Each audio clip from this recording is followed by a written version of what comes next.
So welcome everybody. My name is Hubert David again. I'm with the PLEI Connect project. Welcome to webinar number 4, Delivering PLEI, Public Legal Education and Information, Training Using Technology. Welcome and introduction. This is a small picture of myself. I'm Hubert David, Head of Partnerships and Innovation at CLEO. Our speakers today will be Marnie Hayes, Manager of Clinic Learning and Development at Legal Aid Ontario. Fiona MacCool, a Project Manager of Your Legal Rights, a project of Community Legal Education of Ontario, CLEO. Nicky Dunlop, a collaborator on the PovNetU initiative for PovNet. And finally, Marco Campana, I don't know if I pronounced it correctly, I'm sorry, Marco, a communication strategist at Maytree. So just so you know how we're going to be doing, I'll introduce everyone one at a time, and thank you, Marco, for telling me I did it correctly. That's something you might want to use. Everybody should have under the list of participants. Up on your right corner, there's a way to give feedback. So if you see next to, on the right, under the participants list, there should be a check mark in a form of sorts where you can select yes, no, fast, slow, you can applaud and you can laugh. So maybe we'll use it later on. So let me continue. So I'll introduce in more detail every one of the speakers right before they speak, so that you've just heard their pedigree before I introduced them. So I'll go on reminding you the project partners for this webinar series and the project in itself, PLEI Connect, are Community Legal Education of Ontario, Courthouse Libraries, CLEO, and PovNet. The project funders then that we thank tremendously, because they're the ones allowing us to present this and the PLEI project in its whole, is the Law Foundation of Ontario and the Department of Justice of Canada. So as I'm sure you all know, more and more training these days is being provided using technology. So in this webinar, we'll be exploring 3 different formats being used: webinars themselves, online courses, and live streaming events. So to start us off, we'll start with Marnie Hayes, Manager of Clinic Learning and Development at Legal Aid Ontario. And just give me a second. I had an intro planned, but tell you what, we'll go with the point forms. She leads, designs, implements, and evaluates innovative learning, development, and knowledge sharing programs and tools in collaboration with clinic staff and board members. She's worked for a number of organizations over the last 25 years as a social justice program manager, educator, and advocate. 14 years she has done 14 years as a community legal worker doing public legal education, casework, law reform, and systemic advocacy in housing and immigration rights. She holds MA, Master's in Adult Education from McGill University, Montreal. Thank you. So, Marnie, I'll be unmuting you now and giving you the powers of the presenter. Okay, thank you very much, Mark. Thank you very much, Hubert, for that introduction. And hello, everyone. I've just looked into my list of participants, and I know a few of you. But I don't think we're going to do a round of intros, but I'm going to address that in my session here. I believe I have about 12 minutes, and then we're going to go on to. I'm going to talk about designing and delivering an interactive webinar. So I'm going to be talking about planning and designing for distance education. And I'm going to be workshopping this 12-minute presentation so that I can make a 1-hour participatory webinar using the methods in this particular presentation today. So I really look forward to your feedback, everyone, at the end when you're sent the evaluation. I'm going to be talking a lot about making webinars interactive, and I'm not going to be practicing what I preach, I'm afraid, ironically. But as everybody knows, on Friday there is a web lab at 12:30 to 1:30, and that will really be the participatory time, for your time, to talk and share and show us what you've been working on. So that's so having said that, I'm not going to have a lot of time for interaction today. But what I will be doing is that's funny. I'm pressing enter or an arrow, and it doesn't seem to be working. Let me unmute myself. Hold on. Use the arrow next to the name of the. There you go. Oh, there it did. Oh, it worked that time. I think there's a bit of a delay in any case. So what I'm going to cover in the next 12 minutes is intros. And I'm modeling a sort of designer webinar, if you will, for public legal education here. So this could be a way that you do it in yourselves. And I recommend that you do provide an outline for the learners so that they know where you're going to be going in the next hour in your webinar. So they know when they can tune out and go in and look at their email or go to the washroom, because that's the thing, is that we're in a virtual classroom, and it's very, very different than being there in person, because you're all on your own and we're not there as the instructors to work with you. So that's really important to think about. So we're going to look at outcomes and why. We're going to look briefly at adult learning principles and distance learning principles, and some tools that you can take home with you. And then I'm going to touch briefly on using PowerPoint and refer you to some resources and evaluations. So with intros, now is the time. If we had a whole hour, I would ask you some of the ways that you would introduce people to be effective, because right now there's, I think, 25 of you online, and one of the big pieces of adult education is it's really important to draw on your learners and not spend the whole time just focusing on what I have to say, but listening to what you have to say. So it's really good to know who's there, what are their backgrounds, etc. So introductions can be very important, and depending on the nature of the session. And again, we're going to have an interactive session on Friday, so hopefully we will do some intros really briefly at the beginning of that. So I would recommend, though, if you can, to try, just like if you're doing an adult learning workshop in a PLE in person, oftentimes if you have a small group, you might really go around and find out who is there and why are they there. And that's the thing is, I'm assuming that these are the outcomes that you want. You want to consider adult learning principles when you're designing a webinar. You want to take away tools to design an engaging learning experience for your learners, and remember the point in PowerPoint. These are the things that I've said that are the outcomes for the next 12 minutes in this presentation. And if I could go to you now and ask you what would you like the outcomes to be, that could be helpful too. So I recommend that at the beginning of the session you always make tightly focused, clear outcomes that you want to see by the end of the session. They're very intentional. Like many of you, if I asked you if you did outcomes, often you would say, yes, I think about what my outcomes are, what I'd like to see at the end of this session. However, I don't write it down. I'm not intentional about it. I don't share it with anybody. Well, I'm recommending that you do write it down and you do think it through and be very intentional. So, because this can guide your planning for your session, for your PLE. It can help your organizers because they see exactly what you're trying to do and they can use it in their ads.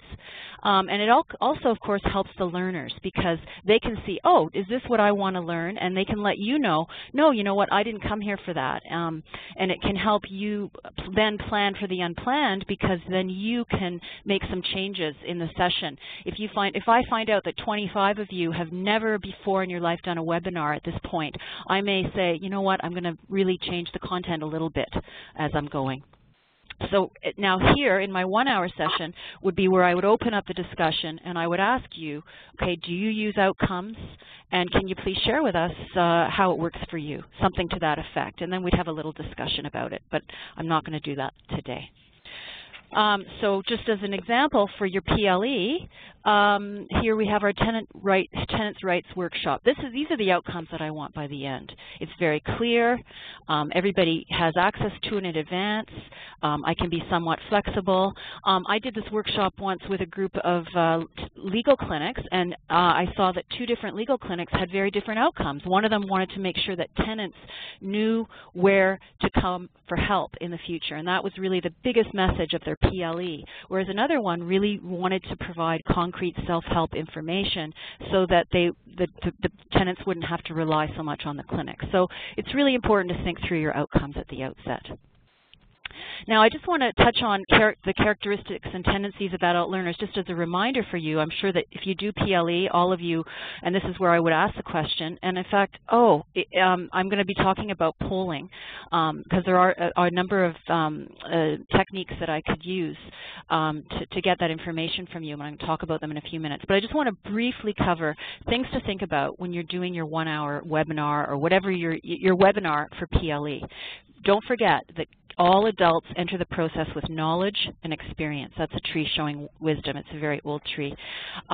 So that's something that you can draw upon in your learning session. When people come that come from a divorce, they can share their stories. They can have information that would be useful to the learning session. All adults tend to be goal and relevancy oriented, which is linked to the first one, or to the upcoming ones. They want to know, they're there for a reason. They're in their PLE session because they want to know something specific. So that's something good to know about them.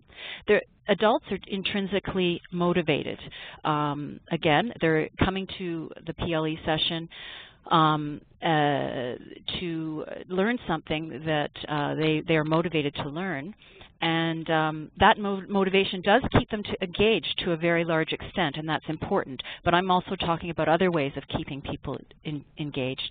So as somebody said when I did this workshop once, when I said they're intrinsically motivated, somebody said yes, but they also do like feedback, encouragement, and affirmation. Adults are self-directed and autonomous. They learn best when they're ready to learn and when they set the agenda. Again, that goes back to our outcomes. If people have a chance to say why they're there, and you as the instructor/facilitator knows that, you can address your comments and your session to them. And finally, and this is really important when we're talking about modes of learning, is everybody is different and learns at various rates in different ways and has different learning styles. So at this point, what I'd really like is if everybody could write down, how do you learn best? Just take a minute. We won't see, I don't think we'll see your name. I've put up the whiteboard there. And just write, how do you learn best? Do you learn best by listening to people, by reading, lecture? Nothing is coming up on the whiteboard.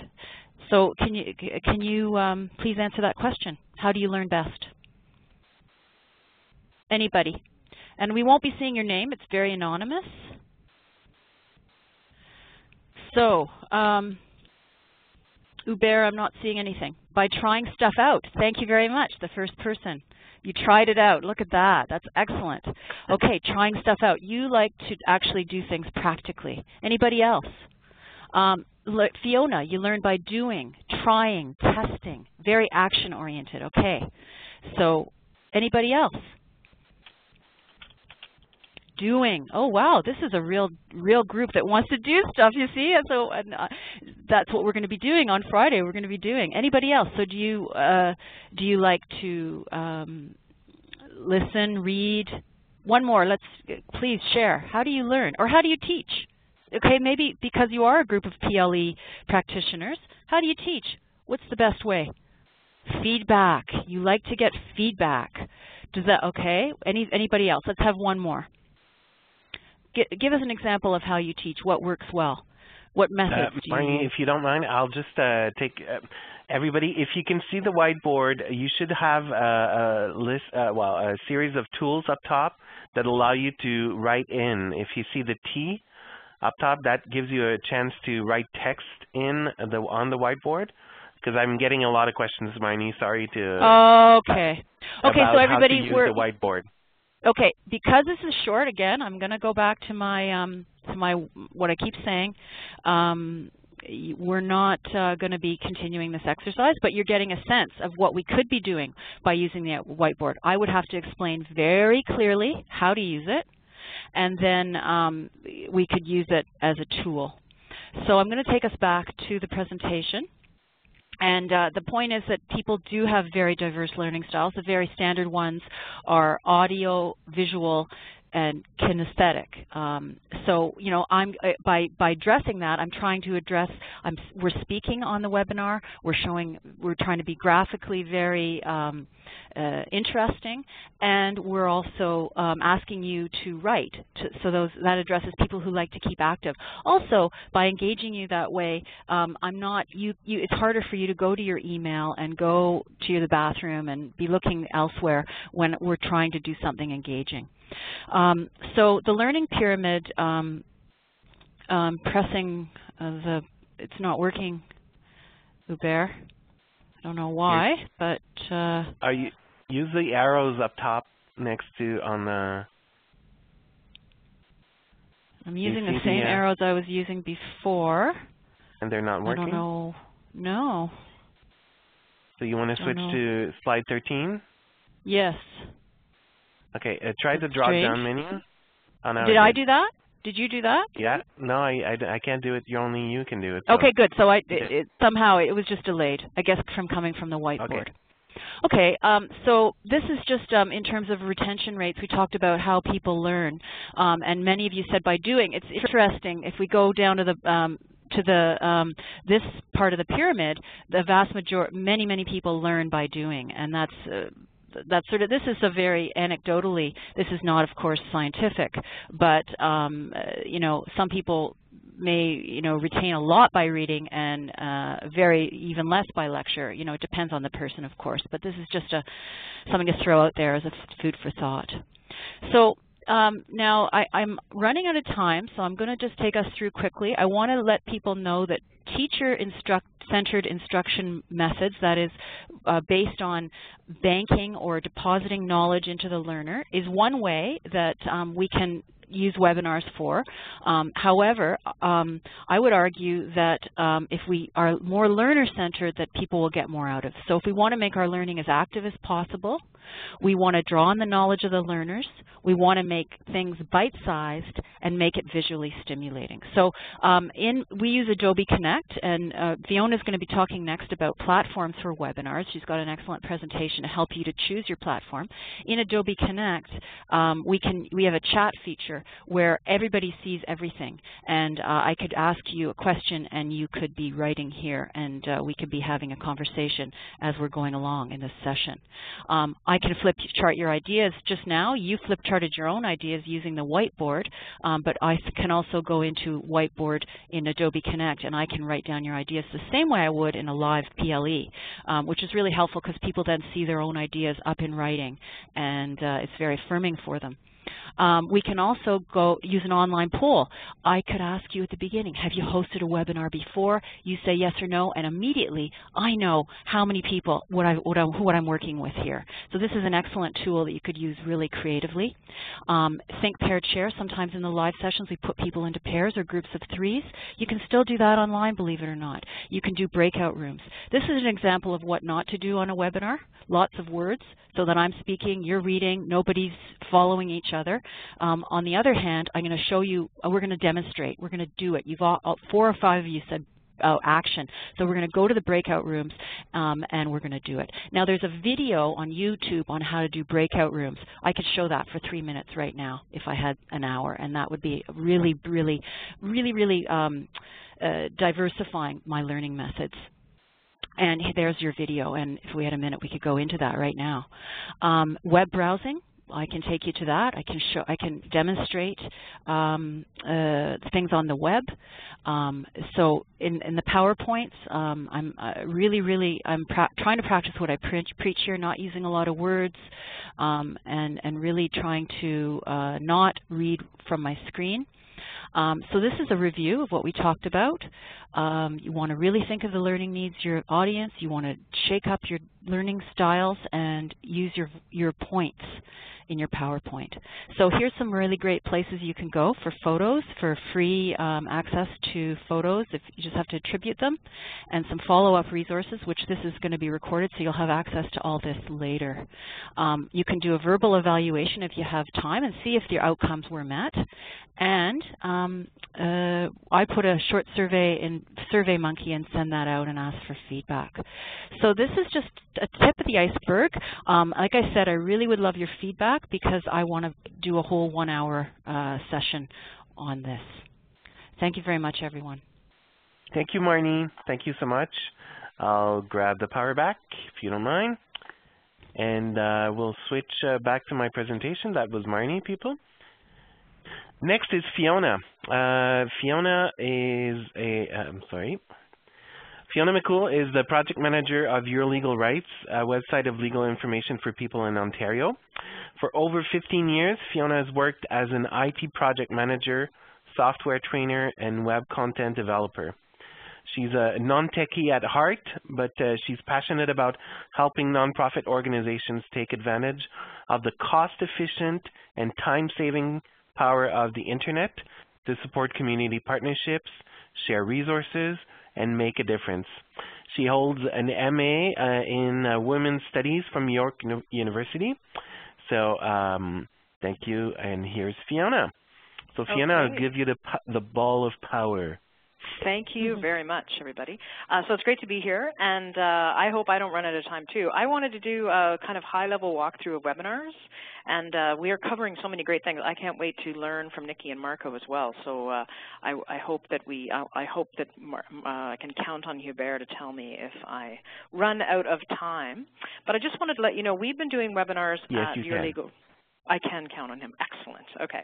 So we've been doing webinars for a couple of years through the Your Legal Rights website, a project of CLEO. And we kind of did it not as an accident per se, but we just tried to do it as an experiment. And I think it sort of worked, and we just kept doing them. So this is an example of just trying something and seeing how it'll work and just doing more and more and more and more and more of it. So what you're going to hear from me is a sort of sampling of what we've learned so far. I'm not an expert on this, but I'm hoping to share some of the things that we've learned so far. I mean, you're all on a webinar right now. It's kind of neat to see the different ways that people can do it, some of the different tools. So I hope we can scratch the surface of that. So our webinars we do on legal topics, and we do them for service providers and advocates in Ontario. Our website's available to the whole province, ordinary people, so to speak.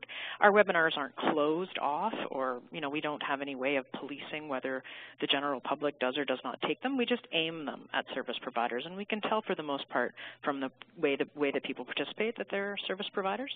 I don't present them myself, nor do people here at CLEO present them directly on the legal information. We do it in partnership with community and legal partners. So we often do webinars with community legal clinics or groups that have done workshops for years in person, and their first try at doing a webinar is with us. So it's a great experience because we're learning how to use the technology, they're learning how to adapt their presentations, and so far we've done about 77 of them. So we make a recording of them, and then we put all of that stuff along with the presentation materials up on the website, and they are some of our most accessed resources. So the reason we did this was not just because we wanted to do technology, but we have over 1,000 pieces of PLEI, like legal information resources. But one thing I could never find and put up on the website for all the years that we had this website was workshops, because workshops on complicated legal topics, you need to be there. You can't just get someone's PowerPoint. It just doesn't work. They need the presenter. They need to be able to ask questions. And how is I going to go around and videotape conferences and workshops happening all over the province? I guess we're going to find out from Marco that maybe isn't as hard as I think or thought. But certainly I just needed something I could do remotely over the internet. And Ontario's a really big place. It's a huge province, and people in the north and in rural and remote communities just weren't being reached. So we started small. We just experimented with a couple of presenters, and off we go. So by sharing these workshops, we are able to get better at it. I'd like to think we're getting better at it. And more people are getting the information. And the first time we ever did one was with the Advocacy Center for the Elderly, and the presenter, Judith Wall, she said, oh, this is great. If I can do this elder abuse thing as a webinar, I don't have to stay in a hotel in, Northern Ontario for one night when it's -50 just to give the same workshop I gave like last week in another part of Ontario. So there's also some efficiencies and cost savings. You can reach more people so that when you actually have an in-person meeting, maybe you can get into more specifics because you can cover a little bit of the ground in advance. So the principles, and we might want to just jump through some of this stuff, but the main principles are we're going to work together in partnership here. And we have to be, this is sort of cheesy, but the idea of ready, go, set. Like when we started doing this, we did not know what we were doing. We may still not know what we're doing, but that's okay. Let's just try it, right? We're doing these for free. We're making them free for everybody to take them, and so people can be forgiving and can just try and participate. And then we really want people to tell us if we've done something wrong, how we can get better, and hopefully we're getting better as we go. We don't want to be empire builders here. We want to build on other things happening, so we promote other people's webinars. We do everything we can to sort of pass on what we know. So on our website, we have all of the webinars that are upcoming. So we have one tomorrow on supports for women who've been victims of violent crime and what services are available to them. And we have one on affordability for Ontario low-income consumers. We just did one yesterday on the Children's Aid Society, what happens if there's a complaint made for CAS. And one on ODSP, which is the version in Ontario of benefits for people with disabilities. Once they're archived, they're all up there, and we show the date, and we show the length, and you can watch them all. And so people can click. We put them on Vimeo. We put this little embedded player right on the page, and people can listen and play, and they have sound and visuals and so on. So Vimeo is like YouTube. It's a website that you can get. You can do it for free, or you can pay a small fee to have some of the extra features. But unlike YouTube, where there are some restrictions on length, Vimeo, you could put up a 2-hour video or and we just take the webinar and put it up, and people can play it there. It also makes it really easy for people to embed. So the folks here at Metrac who do lots of webinars with us, they also stick the player of this webinar on their website. And we don't care where people find the information. If they find it on our website, great. If they find it in a million other websites, all the better. So in terms of what presenters need to do this with us, we just say, hopefully you have a presentation that you've already developed and you'd like to adapt. And that way, what you're learning and what you're trying to do isn't coming up with the legal information from scratch. I mean, if you want to do that, great. But we would say to a presenter, like, you've done this workshop on human rights and discrimination like 3 times. Okay, let's do it as a webinar, and let's figure out how we can adopt or adapt it to a webinar format. So we usually take your presentation slides, often in PowerPoint, and we put some stuff at the beginning and the end, and we kind of work with you to make it work a little bit better online so people have visuals. We reduce the text, and we try and get people to reduce the length overall, and then we just tell us who to invite, and we put it up in a web-based registration system and promote and tell everybody in the world they should sign up. So the only thing people need to do our webinars is the phone, toll-free phone number. We provide it, so it's free. They need to have a computer on the internet and an email account. So there's certainly no technology. They don't have to download a plug-in. There's no cookies. There's no software that they have to participate or later to watch it. And then to people who want to watch our webinars, they just have to have sound on their computer, basically. And that's about it. Excuse me. So we use a tool called ReadyTalk, which right now, we're using a tool called WebEx. And there's a lot more bells and whistles with WebEx. We use ReadyTalk because it's incredibly simple. The audio is provided exclusively by the phone, and it just has a basic web meeting, and we record it very easily, and then we can download in a variety of formats the recording. And I thought it was helpful to give people a sense of costing. So the cost for us, I mean, obviously our time, but the cost that we pay externally is about $100 American, because these are American companies generally that have these tools, for about 25 people to participate for about an hour. And the reason I'm being vague is because of exchange rates, but that's basically the cost. So, if you think about your planning and how much would it cost to put on 12 webinars in a year if you had 25 people in webinars, that gives you some sense, roughly, of the budget for this particular tool, and that would be different depending on whether you used a variety of other tools. So this is an example of how I manage my meetings. I set them up. I have all my reports here. I can invite people from here. I can also confirm people and reject people, which sounds very nasty, but you know what I mean. If I only can let in 25 people, This is where I will go on and I'll show the participants and the people who are presenting with me, I'll show them who's signed up. They can see what organization they come from. They can tell me how many people to let in and so on. I do all my reminders. And then once I have it all set up, I have a little website that I have our website where I tell people to register. This is the one from later on this week, which already has, I only did this yesterday, and there's already like 25 people signed up, or 35 people. So this lets me put in my presenters and my logo, and it's just a very, very easy thing. And when it fills up, I close off the registration, and then I just promote the archived version. So I thought all the webinar tools out there made this easy, but it's actually incredibly frustrating. A lot of webinar tools make it really, really hard for web-based registration. They tend to be invite-only, and ReadyTalk lets you do both. You can just invite people to a meeting, or you can create a website where they can go and sign up, and it's you can still approve or not approve them. So this is what it looks like when you're taking one of our webinars. There aren't a lot of windows to look at. There's just the PowerPoint presentation and a way for you to chat and raise your hand. So again, less bells and whistles. So if you have the kind of audience that really want video and they really want a whiteboard and they really want a variety of other things, for our demographic, let me say this nicely, most of the people who take our webinars when we started 2 years ago had never taken a webinar and might not have ever wanted to, so there might have been a little reluctance there. So keeping it really, really simple helped. Plus, for those of you out there who work in legal clinics, they're notorious for really slow internet access and bandwidth problems. So once you get into more bells and whistles like cameras and you get into more live stream video, it slows it down for the people who don't have the same level of internet as everybody else. And it's easy to forget that when you're working, in downtown Toronto, when you may have a faster, internet than somebody else. So, you have to kind of, we'll get into that a little bit, but you have to kind of ask yourself what you're giving up for more features. And this is what it looks like when you're a presenter. So it's still quite simple. You can just see the slides below. You have little markup tools. You can circle something in yellow, and you can see the participants and who's got their hand up. But other than that, the presenter view is very similar to the participant, very simple.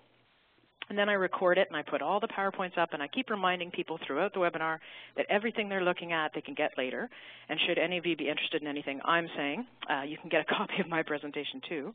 And then I turn them I put them up in tons of formats, because my tool allows me to download them and convert them, and then I make it into a podcast. So somebody said, I'd like to listen to your webinars while I'm jogging, which I doubt too many people do, haha, but that's another place to get the audio only of the podcast. So webinars are another way to produce podcasts as well. So in terms of the process, we select a topic, then we have a run-through. This is really important so people feel comfortable with the tool, so when the webinar is happening, they aren't confused about how particular functions work. And then we work with them with the PowerPoint. We promote it through invitations and Facebook and Twitter, and I send out lots of reminders. And if I can, I send out the presentation materials in advance, because this is really legally complicated, dense stuff, and I think people really like having a chance to read through it in advance. Not always possible, but I try. And then I record, I listen, I have a survey, I evaluate the results, and I always have a debrief with the presenter so I can see how they think it went. And then I send them all the results of the survey and every follow-up bit of stuff I get. And then I post and share the recordings everywhere. And then I track all the statistics on who's playing them and who's watching them. So in terms of webinar features, I guess I've used 4 or 5 tools by now. I've used WebEx and Adobe Connect and GoToMeeting, and they all allow for the sharing of PowerPoint slides, and they all allow users to quote-unquote see your desktop, and that means sharing. So right now I could, click a button and you'd all watch my Outlook, or I could pull up a website, or I could pull up an application on my computer and you could see it. And most of them allow for the granting of control of my computer to you. So if I was doing training of a website, I might, you might put up your hand and be willing to be a guinea pig. And I would if I said, okay, Marnie, now I'm going to pull up a website and I want you to show me how you would use it. So you can use them for hands-on training. Webinar tools are great for that. There's also ways to record a workshop without a live audience. Marnie gave a great presentation on how to engage your audience, but sometimes the folks I work with say, I just want to have a meeting, but I want to get some of the basic legal information out there in a really easy way. I just want to do a 30-minute presentation on the basics of the law, and then I want to take questions on something more interactive. So just last week, I had somebody come and do a webinar on ODSP, which is like a really complicated area for people who have disabilities in terms of what benefits they're allowed to get, what they're not allowed to get, what they can do to appeal it. She recorded it in her office by herself and had her slides and everything, and then now she will send it out there, take questions, and her in-person meeting will be based on the questions people had when they saw it. So that's another option. Again, it might not follow the principles of adult education perfectly, because it's always better to respond to your audience as you're talking, but definitely it's another way to produce a low-cost video. So, I mean, for me, I see these as like, they cost me almost nothing, and at the end of it, I get this cute little, I shouldn't say cute, because who am I kidding? They're not like really fun. They don't have kittens on them or anything. But the point is that these produce PLEI videos, and they take an hour and a half to produce, and they live as long as the law is accurate. And compared to doing a publication or, you know, producing something more polished, they're certainly easier to pull off. They also allow you to do it in other languages, so certainly there's no reason why you can't do everything that I've just shown you in French, and then boom, you have a little video that you can produce in French on a French page or any other language, of course. We're also experimenting with ways to provide American Sign Language captioning, or both captioning and ASL. So we're trying to find a tool, and this is not easy, where I can do what I'm doing now. I can speak and show you a PowerPoint. I can have a second person in a video in the corner providing ASL, sign language, and then I can have a third person using the chat feature to caption everything I'm saying. And so we're trying to look at a tool where we can do all of that, so someone who's deaf can get the experience in 2 different ways, and then we're going to test it. So that is a very head-scratching challenge, and I would love advice from all of you smart people on if you've ever seen that done well. It also helps me produce podcasts, which can be in video or audio, and podcasts, if you don't know, are kind of like, I think of it as a VCR for radio. So any radio shows you've ever listened to, you can listen to when they're not playing by going to a website and play. If you listen to the CBC, you can listen to Jean Gomeshi's Q thing, you know, the next day, and that's basically what a podcast is. It's the recording of something that happened up on the internet, and they're generally podcasts are done regularly. So since we do a couple webinars a week, we're able to kind of have a podcast where people don't wait a year for something, and that's generally what podcasting is. And of course, the other thing you can do with a webinar is you can have a combination of an in-person meeting and remote participation, but this generally isn't that easy, and you have to have a really good facilitator. So you have an in-person meeting with 20 people and you want to bring in a bunch of people through the internet, you can do it with a webinar, but I have a feeling we're going to learn after I stop talking from Nicky and Marco maybe about better ways to do that, but I'd love to talk about that more during Q&A or at the web lab. So in terms of the right tool, these are just some questions to ask yourself, because you know, you don't make the tool, you don't turn your webinar into the experience it should be based on the tool you're stuck with. You should sort of think about which tool you want. So do you think your audience is going to have a web microphone or a webcam? I know that seems like a silly question, but a lot of people who work in nonprofits do not have those things and are unlikely to get those things. They're not going to go buy a piece of hardware because they have a webinar they've heard about on Thursday. But at the same time, is seeing the presenter, like, would this be less boring right now for all of you if you could see me and my afro? Would that somehow help? So this is a question to just ask yourself. And what kind of bandwidth are they likely to have? If they have, they don't have great computers, then the video is just going to be annoying because it's going to be constantly processing, and you're going to see like a really low quality picture in the corner.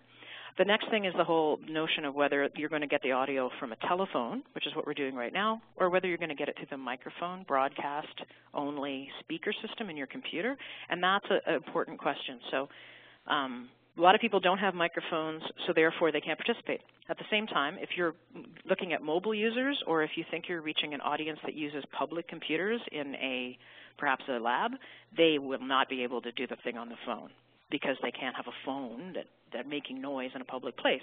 So in that case, you probably need to use a tool that uses the sound through a computer. And can you offer both? Most webinars allow you to do both, most tools. So again, I don't want to talk too much about online facilitation because Marnie covered a lot of this in her presentation, and we want to leave something to talk about on Friday.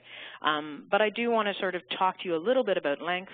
Our attention span online when we are not in person is really short. So things over an hour are difficult for people to follow, and also they need very engaging visuals.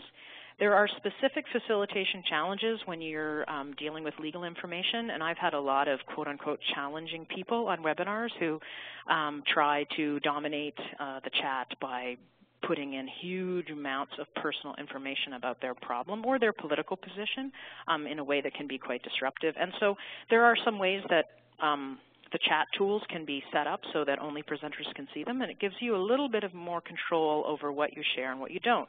On a webinar like this, though, We want everybody all sharing their opinions back and forth. So the tool needs to be adapted to the audience, whether it's many-to-many or whether the chat is just one way. So I don't know that that's about picking the right tool. That's about setting up the right webinar. Finally, if you want to record your webinars, some of these tools are really annoying and only let you download, don't let you download the recording or make you use their player or make you host with them. And then you can't take those recordings and stick them on Vimeo. You can't stick them on YouTube. And these are just things to look at before you make your final decision about the tool. And then what are you going to do when the law changes and your stuff's out of date? Can you edit the recording? Can you stick something in the middle? We've done that with some of ours. So please share what you know. Check out our webinars. We have an article on webinar best practices that we try and update from time to time. Maybe that'll be helpful. I'd love to add some of your great advice. And I hope you'll stay in touch, and I hope we can talk more. I want to stop talking so I leave room for our next presenters. I hope this has been helpful, and I'm looking forward to getting into more detail about all this stuff on Friday. Thanks. Excellent. Thank you. Thank you, Fiona. Let me grab the ball back.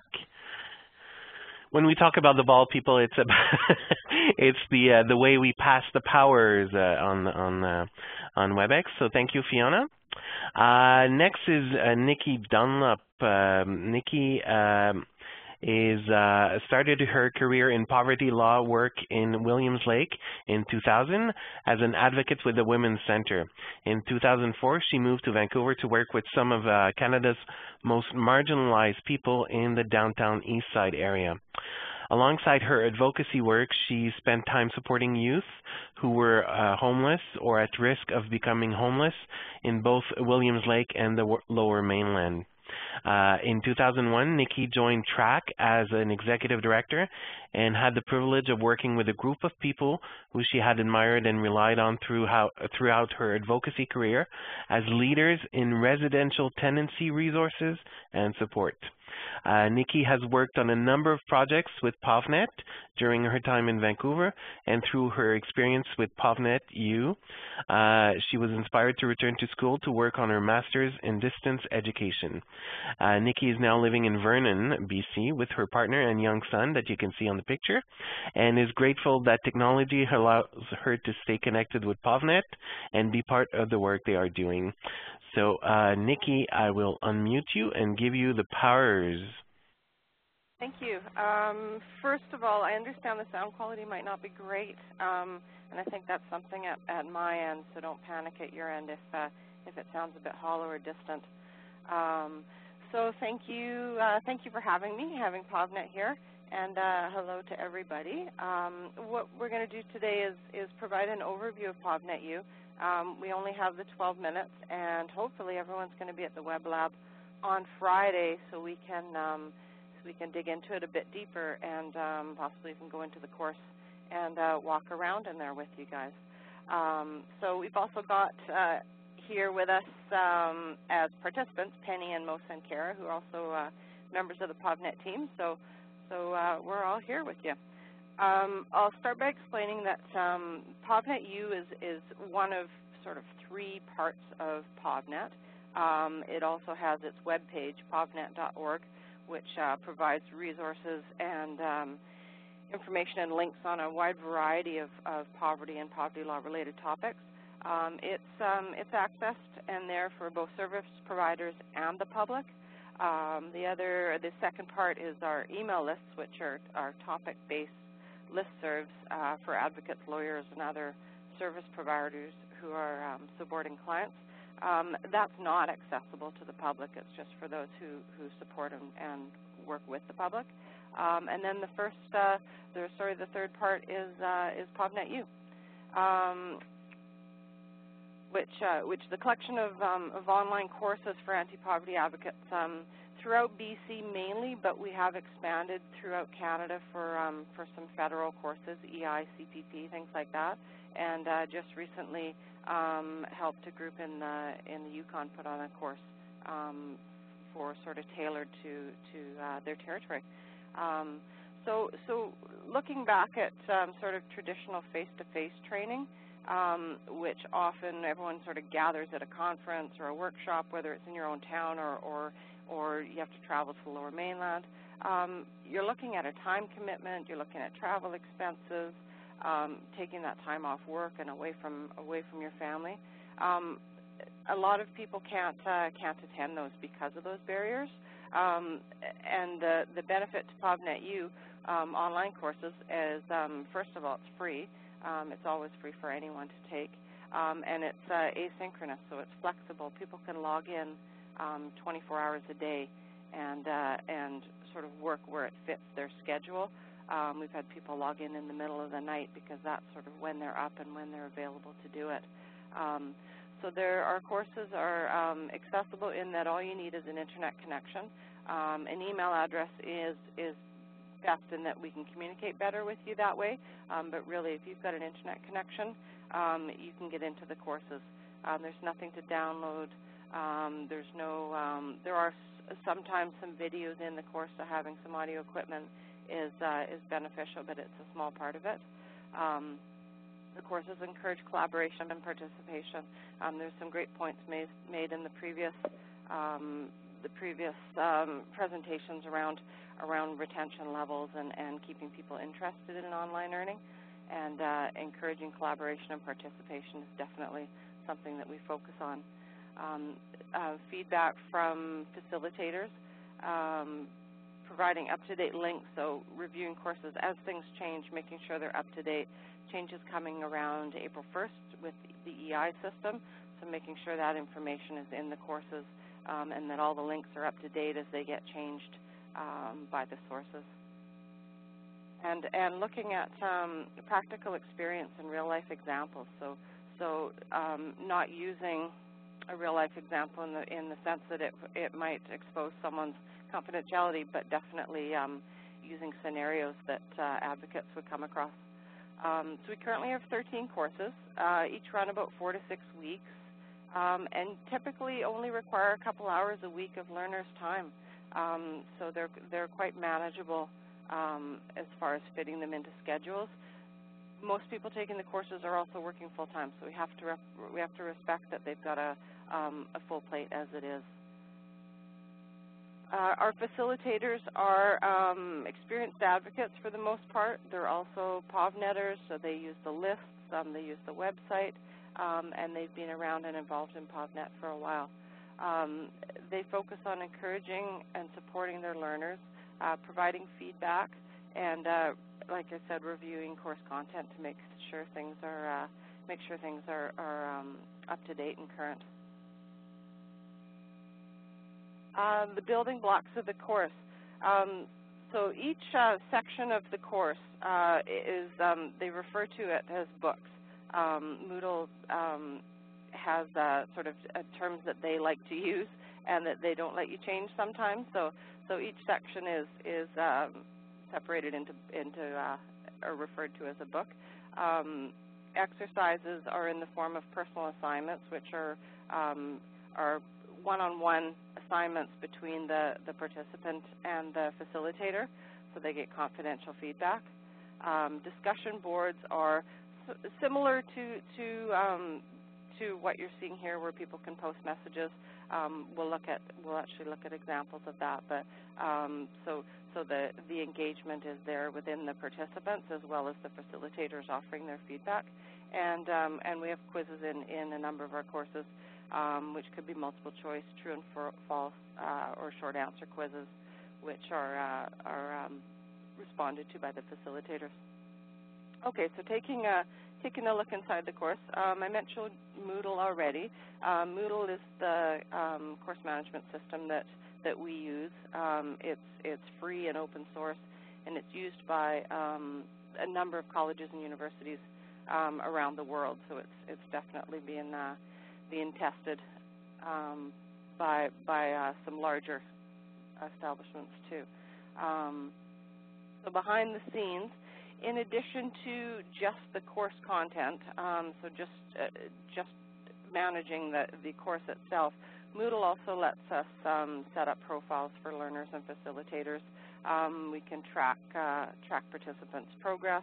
At the end of each course, there's feedback, which is really important to us because we need to know how we did as facilitators, as well as how their experience was using the course. And there's also an area which we call the Facilitators Lounge, where facilitators can can discuss sort of issues they're having with the courses, or just keeping track of information, feedback, as well as answer keys, and you can upload documents into that section too, so it gives sort of a central area for all that information to be kept. So when a new course is created, the content as we write it is actually developed outside of Moodle in a word processing program. And then once it's been sort of checked for accuracy and reviewed and edited, then we bring it into Moodle. And sort of as we're doing that, we're also setting up the framework for the course. So each one is consistent. So we set up the name of the course, descriptions, and then sort of key information around format and length, group modes, things like that. We can go into all this sort of stuff in more specifics on Friday, but just to give you a real quick look at it. So once the course content is in, the next thing we want to do is add titles and descriptions to the books, which make up the course. Then we can add things like PDFs and exercises, the discussion boards, the quizzes, the assignments, and then we're ready to go. Not to oversimplify it, because it does take a lot of work to set it up, but it's quite straightforward. My background is definitely not in the techie area, and Mosa, who's our tech, walked me through it, and I've been able to set up courses on my own. So it's quite user friendly. It's nice that way. Okay, so when the course is ready to run, what we have to do is add our facilitators and learners and set up their profiles. So we enter them in the course with a username and a password. If that's their first course, once they're already in there, then we can just then you don't need to add them again. It holds all that information, and they're actually able to modify their profile themselves once they log into the course. So once the courses are in there, each session is set up as a group. The group is the term that Moodle gives it. So, for example, we would have an intro to advocacy in the fall of 2012, and also if we ran one again in the spring of 2013. So we'd set those up as separate groups, and that way it makes sure that if someone logs in from the spring 2013 group, they can't see all the coursework done by the fall 2012 group. So it just keeps that separate. It also lets you run two groups of the same course at the same time, which we've done in the past when we've had a huge response to registration and we've had enough facilitators to do that. So that gives you another option there. So once you're in the course, it's starting to give you a bit of a glimpse at sort of how it's laid out as far as the books, book 7 there. So the lead facilitator, there's typically 2 facilitators per course, and up to about 30 learners in a course. We make sure we allow registration to leave a bit of room for people who don't finish the course or don't actually start the course. So we just make sure that we end with a certain number. So we'll have a lead facilitator and another facilitator supporting them and taking half the course, half the learners for themselves. And then the facilitators just keep track of through the course who's where they should be as far as their assignments and provide encouragement when they need to. I won't spend much time on this because it's separate from PovNetU, but we have Mosa's created a sort of a virtual office which lets us do some of the things that Moodle wouldn't let us do, so online self-registration forms. So people are actually inputting all their own information. If anyone's interested in that, we can talk a bit more about it on Friday, but just being short for time, we won't stay on it too long. So taking a look inside an actual course, Seniors Residential Care Advocacy is a course that's running right now. It's aimed at long-term care workers, advocates, and also family council members. So here's a course where you've got people that are actually working in the field and also perhaps that have family members in homes, and they're advocating on behalf of their family member, even though they're not a formal advocate in the community. So you get some good discussions in this course.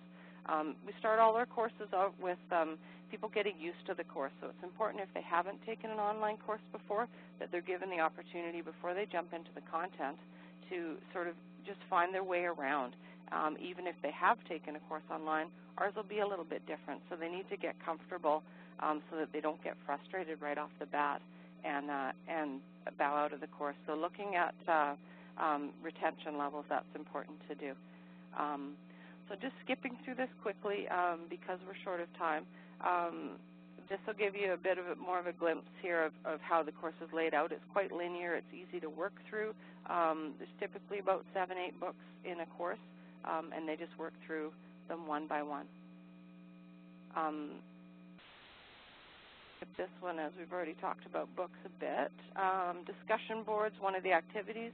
People can post their discussion topics, and people respond to those. Facilitators respond. Other participants in the course respond. Personal assignments was those one-on-one opportunities for them to work on assignments. There's a good balance here between talking about things within the group and collaborating, and also being able to work on things confidentially with a facilitator.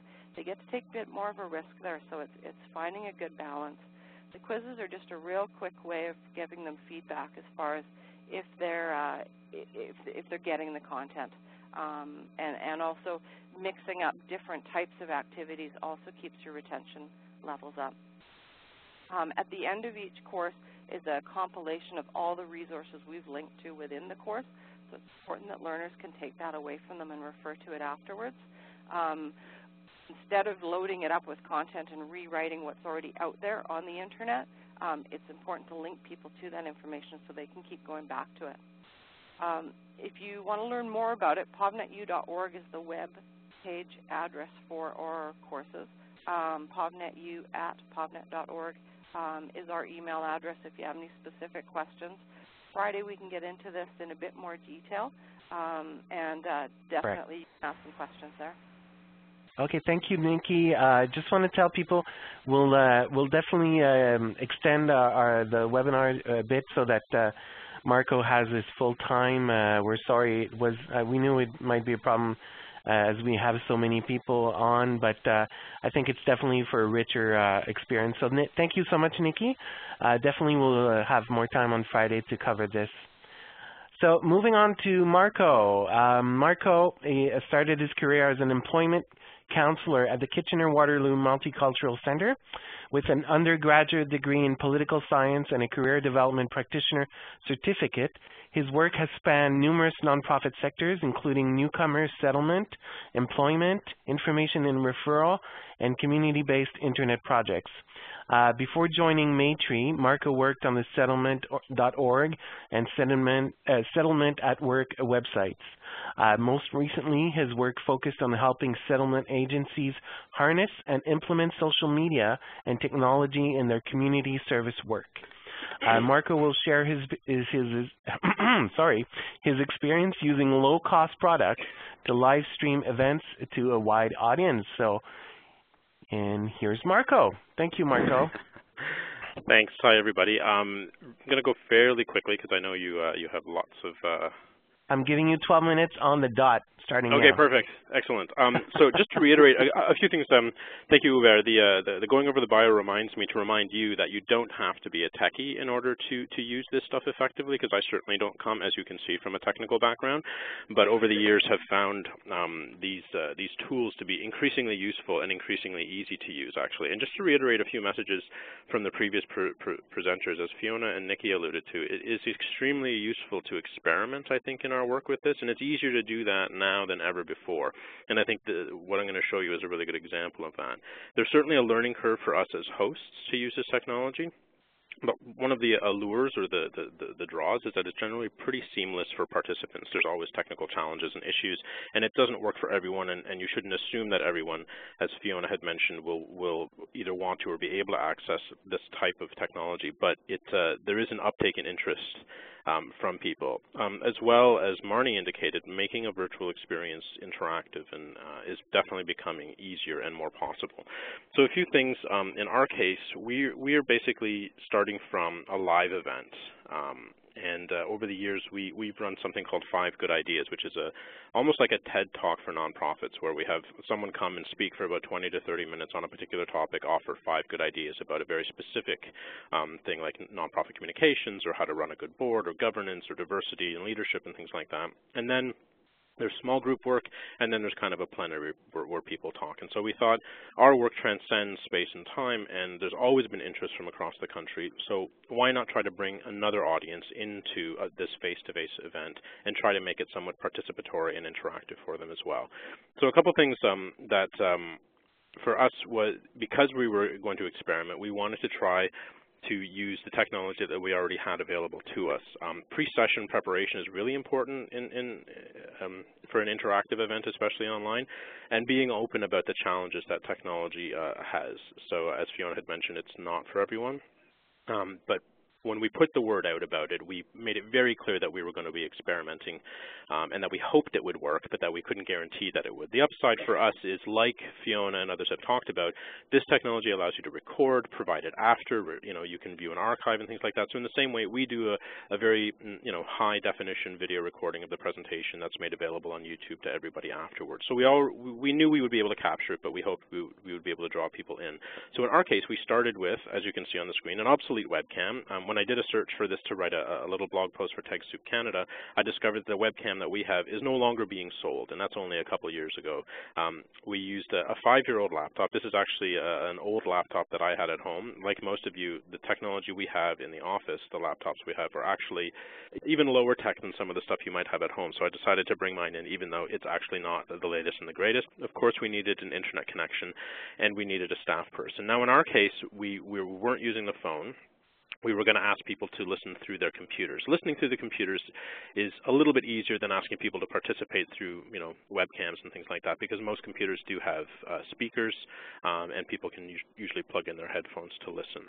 And so a staff person is, of course, essential. So in this case, this is human resource intensive, these endeavors. There's no way around that, and I think there's no magic about that. The fact that we're doing something online using technology means that it's just going to work and be completely awesome. So in our case, I was the staff person.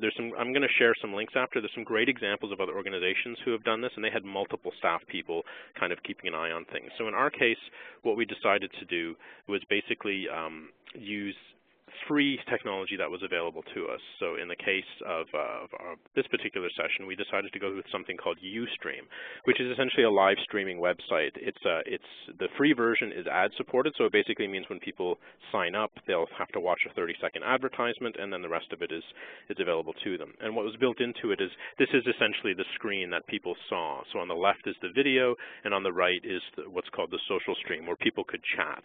So what we wanted to do, again, to replicate the experience for people, is to have them watch the presenter, talk amongst themselves, create basically a virtual small group or a table, and then bring it back to the plenary and be able to ask questions. And I was kind of the intermediary for them in that. So essentially, I monitored the feed, and you can actually see what it looks like here. So basically, this picture on the top is my view of the presenter, and you can see the little skinny thing is the webcam, and on the screen is watching it real time. Now again, because technology is interesting, I had my headphones on so I can monitor the audio, and audio is actually something that's extremely important for this. The video people will be forgiving about, because we've all watched and seen YouTube videos that are completely grainy, go viral, but the audio has to be key. So in our case, even though it was an old webcam, we're in a room where there are speakers, and the webcam was able to pick up those speakers. But monitoring the room, people were able to tell me the audio is too low, it's too high,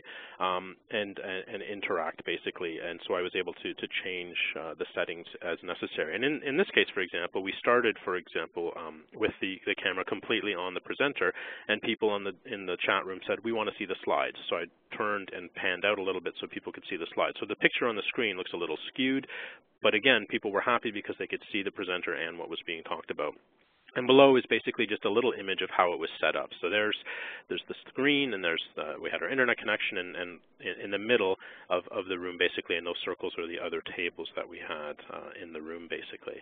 And so what we found was it worked really well. In this case, in our first experiment, we had about 80 people come in and out of the room during the 2 hours that we ran it, with about 41 people staying for the entire time, and about 15 or 20 being really engaged in the discussion. And that discussion included them talking amongst themselves and sharing and commenting on the presentation, as well as during the small group actually forming a small group, having a discussion on the topics and the questions that the presenter left, and then through me actually being able to ask questions. So I asked questions on their behalf to the presenter when we came back to kind of the plenary. So it really worked. It really worked well. People were quite happy. There were definitely a couple of people who had problems accessing the video crapped out for them or other reasons.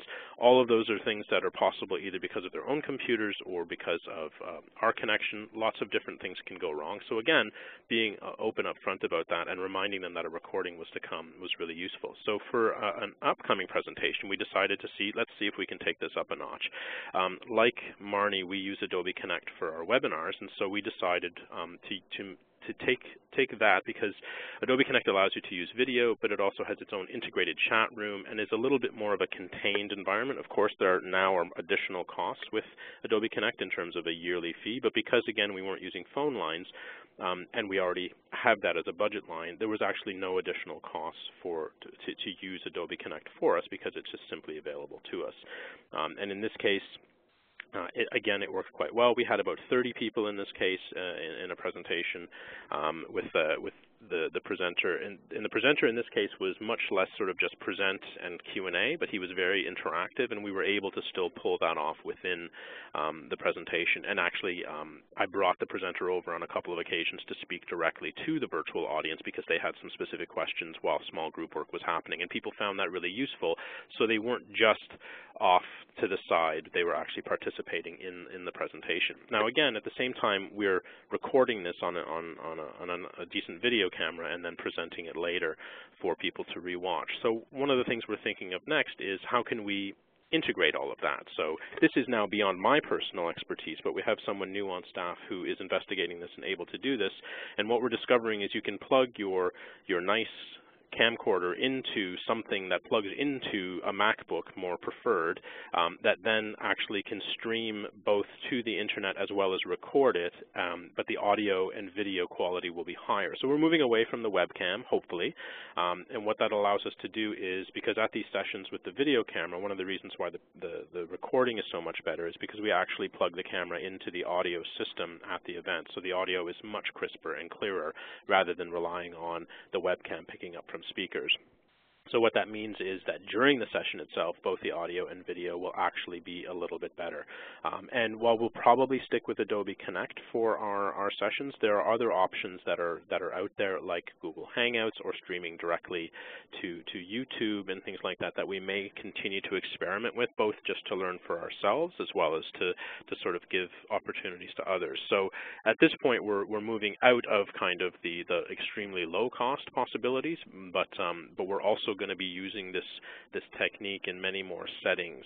For example, we've got a conference coming up, and we want to be able to live stream the keynote. Even though we're going to have about 300 people there, we think there'll be interest for people outside. So the idea of this is no longer a barrier to us. It's something that we think we can do and play with. And in fact, you can even do live streaming from a smartphone these days. The technology is becoming easier and easier. But what's nice is that for a very low budget with existing technology, there's a lot that you can do for this. And so it did allow us to bring people into the event, not just as sort of viewers, but also as active participants who's connected with each other, and were able to then connect with the rest of the room through an intermediary who was sitting there on their behalf, basically. And so the surveys and the feedback we got after were that people really enjoyed the ability to participate, and we also not only got people as expected from outside of the city, but people who were in the city who at the last minute decided they couldn't make the 2-hour commitment to come down, and they may be in a part of Toronto that took a while to get here, also participated remotely. And again, that's something that's interesting, that people sometimes want to participate from their desks even though they're in the same city. And Robert just asked a quick question about the Adobe's cost. Adobe Connect has a yearly cost. There's a nonprofit and charitable rate.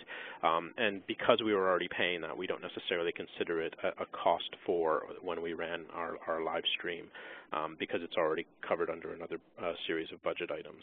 So in our case, the live stream is something that we use to connect people to an already existing event that we wanted to be able to broaden access to, basically, and using all of the techniques and ideas that the other presenters have talked about in terms of offering recordings, making sure that people know they'll be able to access the material in other ways, being apologetic and asking for forgiveness about the technology while using it effectively, and showing that you're experimenting were all very useful. And what we found is that our audience has responded really well, and there is interest in this type of an approach across the nonprofit sector.